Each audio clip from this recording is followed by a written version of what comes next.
ሰላም ጤና ይስጥልን። ከቻናል 1 የሳቱን ዋና መረጃዎች ይዘን መጥተናል። አናውል ተስፋ ነኝ። ኢትዮጵያ ያጋጠሟትን ፈተናዎች ለመሻገር ዘላቂ ጥቅሟንም ለማስከበር ዋናው መንገድ ችግሮችን በምክክር መፍታትና ብሔራዊ መግባባትን መፍጠር መሆኑን የኢትዮጵያ ሀገራዊ ምክክር ኮሚሽን አስታወቀ። ማንኛውም ተቋም የሚያመነጨው መረጃ በኢትዮጵያ የዳታ ጥራት ቁጥጥር ማዕቀፍ ውስጥ ማለፍ እንደሚኖርበት የሚደነግግ ረቂቅ አዋጅ ተዘጋጀ።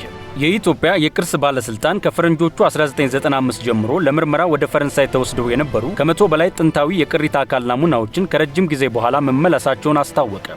የአሜሪካው ፕሬዝዳንት ዶናልድ ትራምፕ የኢራን ጦርነት የሚያስቆመው ስምምነት እንደተፈረመ ዝርዝሩን ይፋ እንደሚያደርጉ አስታወቁ።